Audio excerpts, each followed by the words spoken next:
Hormuz കടലിടുക്കിനോട് ചേർന്ന് ഇറാന്റെ Bandar Abbas തുറമുഖത്ത് വൻ സ്ഫോടനം. IRGCയുടെ നാവിക കേന്ദ്രം കൂടിയാണ് തുറമുഖം. ഇസ്രയേൽ അതിശക്തമായ ആക്രമണം പുനരാരംഭിച്ച സാഹചര്യത്തിൽ ഇറാനിൽ തുടർച്ചയായി ആക്രമണ സംഭവങ്ങൾ റിപ്പോർട്ട് ചെയ്യുന്നു. ഇറാനിയൻ മിസൈൽ കേന്ദ്രങ്ങളെ കൃത്യമായി ആക്രമിക്കുന്നതായും ഇസ്രയേൽ അവകാശവാദം ഉന്നയിക്കുന്നുണ്ട്. എന്തായാലും വിവരങ്ങളുമായി ഇന്റർനാഷണൽ ഡെസ്കിൽ നിന്ന് ഐസൻ ജോസ് ചേരുകയാണ്. ഐസൻ, 6ാം ദിവസമാണ്. ഇന്നും സംഘർഷത്തിന് യാതൊരു അയവുമില്ല എന്ന് മാത്രമല്ല, ഇറാന്റെ തന്ത്രപ്രധാന മേഖലകൾ പലതും തവിട് പൊടിയാണ്. എന്താണ് നിലവിലത്തെ സാഹചര്യം? രാഖി, തീർച്ചയായും ഇപ്പോൾ നമുക്ക് ലഭ്യമായ ഏറ്റവും പുതിയ വിവരം പരിശോധിക്കുമ്പോൾ മനസ്സിലാക്കാൻ സാധിക്കുന്നത് ഏറ്റവും നിർണായകമായൊരു നീക്കം നടന്നിരിക്കുന്നു. അതായത് ഹോർമുസ് കടലിടുക്കിനോട് ചേർന്ന് നിൽക്കുന്ന ബന്ദർ അബ്ബാസ് എന്ന് പറയുന്ന IRGCയുടെ നാവികത്താവളം കൂടിയായ ഒരു പോർട്ടാണത്. ആ പോർട്ട് ചില സിവിലിയൻ ഏർപ്പാടുകളൊക്കെ ഉപയോഗിക്കുന്നുണ്ട് എങ്കിൽ കൂടി ആ മേഖലയിലെ ഏറ്റവും തന്ത്രപ്രധാനമായൊരു പോർട്ടാണ്. നേരത്തെ നമ്മൾ പലതവണ സൂചിപ്പിച്ചിരുന്നതുപോലെ ഈ ഹോർമുസ് കടലിടുക്കുമായി ബന്ധപ്പെട്ട ഏറ്റവും നിർണായകമായൊരു നീക്കം ഇപ്പോൾ നടന്നു എന്നാണ് മനസ്സിലാക്കാൻ സാധിക്കുന്നത്. കുറേ കൂടി സ്ഥിരീകരണങ്ങൾ വരേണ്ടതുണ്ട്. അല്പസമയം മുമ്പാണ് ഇത് സംബന്ധിച്ച സൂചനകളെല്ലാം തന്നെ പുറത്തു വന്നത്. ആ സൂചനകളിൽ നിന്നും വായിച്ചെടുക്കാൻ സാധിക്കുന്നത് ഇറാൻ്റെ ഏറ്റവും തന്ത്രപ്രധാനമായ ഇറാൻ്റെ ഇസ്ലാമിക് റവല്യൂഷണറി ഗാർഡ്സ് കോറിൻ്റെ തന്ത്രപ്രധാനമായ പ്രവർത്തനങ്ങൾ നടക്കുന്ന ഒരു നാവിക ആസ്ഥാനം എന്ന് തന്നെ നമുക്ക് കണക്കാക്കാവുന്ന, അല്ലെങ്കിൽ നാവിക ബേസ് എന്ന് കണക്കാക്കാവുന്ന ഒരു സംവിധാനമാണിത്. പ്രദേശമാണ് ബന്ദർ അബ്ബാസ് എന്ന് പറയുന്ന പോർട്ട്. ആ ബന്ദർ അബ്ബാസ് പോർട്ടിൽ വലിയ സ്ഫോടനം കേട്ടു എന്ന റിപ്പോർട്ടുകളാണ് ഇപ്പോൾ പുറത്തു വരുന്നത്. ബന്ദർ അബ്ബാസ് പോർട്ടിൽ നടക്കുന്ന ആ വലിയ സ്ഫോടനം സ്വാഭാവികമായും ആ പോർട്ടിനെ തന്നെ തകർത്ത ഒരു നീക്കമായിരിക്കും ഉണ്ടായിരിക്കുക എന്നാണ് പ്രാഥമികമായും വിലയിരുത്തപ്പെടുന്നത്. അല്ലെങ്കിൽ തുടരാക്രമണം ആ മേഖലയിലേക്ക് നടക്കുമെന്ന് തന്നെയാണ് പ്രതീക്ഷിക്കുകയും ചെയ്യുന്നത്. നേരത്തെ നമ്മൾ അറിയിച്ചതുപോലെ, അല്ലെങ്കിൽ ഇന്ന് രാവിലെ മുതൽ വന്നിരുന്ന വാർത്തകളിൽ ഏറ്റവും ശക്തമായ ആക്രമണം ഇസ്രായേലിൻ്റെ ഭാഗത്തു നിന്ന് ഇറാനെതിരെ തുടരുകയാണ് എന്ന റിപ്പോർട്ടുകൾ പുറത്തു വന്നിരുന്നു. അത് ലക്ഷ്യം വെച്ചത് ഇത്തരത്തിലുള്ള ചില തന്ത്രപ്രധാന കേന്ദ്രങ്ങളാണ്. നമുക്കറിയാവുന്നതാണ്, 2 ദിവസം മുമ്പാണ് ഈ ഹോർമുസ് കടലിടുക്കിലൂടെ കടന്നു പോകുന്ന എല്ലാ കപ്പലുകളും തീയിടും, അനുമതി ലംഘിച്ച് കടന്നു പോകുന്ന കപ്പലുകൾ തീയിടുമെന്നെല്ലാം എന്നുള്ള ഇറാൻ റവല്യൂഷണറി ഗാർഡ്സ് കോറിൻ്റെ ഒരു പ്രഖ്യാപനമുണ്ടായത്. അതിനുശേഷം 10ഓളം കപ്പലുകൾ ആക്രമിച്ചു എന്ന റിപ്പോർട്ടുകളും പുറത്തു വന്നിരുന്നു. അത്തരത്തിലുള്ള ശക്തമായ നടപടികൾ, അത്തരത്തിലുള്ള പ്രശ്നങ്ങൾ നടന്നുകൊണ്ടിരിക്കുന്ന ഒരു സാഹചര്യത്തിലാണ് വീണ്ടും അതിൻ്റെ നാവിക താവളത്തെ, അതായത് നമുക്കറിയാവുന്നതാണ് ഇത്തരം സംവിധാനങ്ങളെല്ലാം പ്രവർത്തിക്കുന്നത് ചില മിസൈൽ കേന്ദ്രങ്ങളും അല്ലെങ്കിൽ എന്തെങ്കിലും സംവിധാനങ്ങളെല്ലാം തന്നെ അവിടെ സജ്ജമാക്കുകയും സജ്ജമാക്കിയതിന് ശേഷം അവിടെ നിന്ന് കേന്ദ്രീകരിച്ച് ആക്രമണം നടത്തുകയുമാണ് ചെയ്യുക.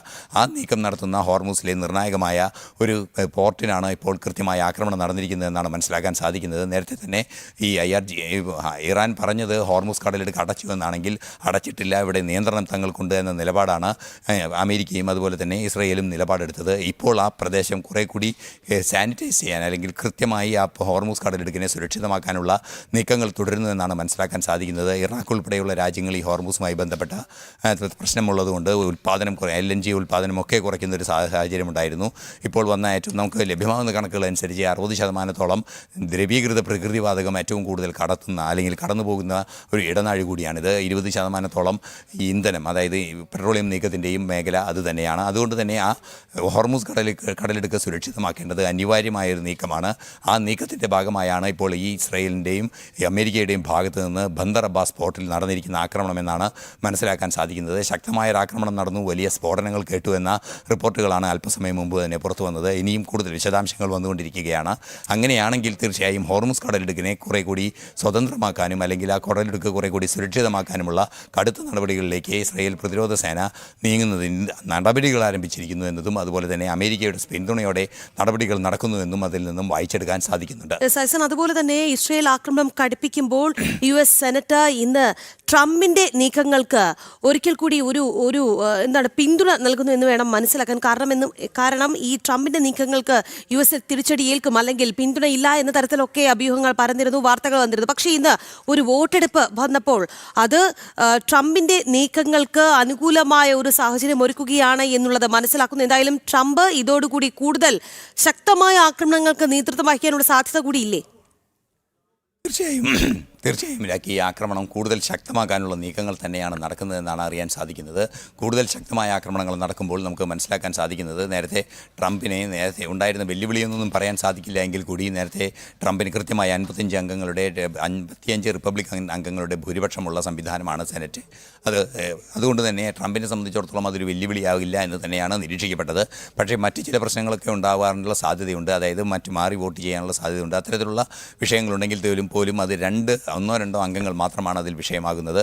അതുകൊണ്ട് തന്നെ അമേരിക്കയുടെ സെനറ്റിൽ ഇത്തരത്തിലൊരു സംഭവം ഉണ്ടാകുമ്പോൾ അത് ട്രംപിൻ്റെ ആക്രമണത്തെ പ്രതികൂലമായി ബാധിക്കാനുള്ളൊരു സാധ്യതയോ അല്ലെങ്കിൽ ട്രംപിൻ്റെ ഇറാനിലെ സൈനിക നടപടിയെ പ്രതികൂലമായി ബാധിക്കാനുള്ള സാധ്യതയില്ല എങ്കിൽ കൂടി സ്വാഭാവികമായും നമുക്കറിയാവുന്നതാണ് 47-നെതിരെ 53 വോട്ടുകൾക്ക് അത് ആ റെസൊല്യൂഷൻ, അതായത് ഇറാനിലെ സൈനിക നടപടി നിർത്തിവെക്കണമെന്ന റെസൊല്യൂഷൻ തള്ളുകയായിരുന്നു. മാത്രമല്ല ഇറാനിലെ പുറത്തുള്ള സൈനിക നീക്കങ്ങൾ, അതായത് ഇറാനെ അനുകൂലമായ നീക്കങ്ങൾ ഇറാന് പുറത്ത് ഈ ശ്രീലങ്കയിലെ ശ്രീലങ്കൻ തീരത്ത് കപ്പൽ ആക്രമിച്ചതുൾപ്പെടെയുള്ള വിഷയങ്ങളായിരിക്കാം അക്കാര്യത്തിൽ പരാമർശിക്കപ്പെടുക. അതുകൊണ്ട് തന്നെ ആ വിഷയത്തിലും കൃത്യമായൊരു നിലപാട് സെനറ്റിൻ്റെ ഭാഗത്തു നിന്നുണ്ടായതുകൊണ്ട് അത്തരം പ്രശ്നങ്ങൾ ഇനി ഉണ്ടാകുമെന്ന് പ്രതീക്ഷിക്കുന്ന സാഹചര്യമില്ല. എന്നിരുന്നാലും അതൊരു അംഗീകാരം തന്നെയാണ് ട്രംപിനെ സംബന്ധിച്ചിടത്തോളം എന്നതും ഒരു വസ്തുതയാണ്.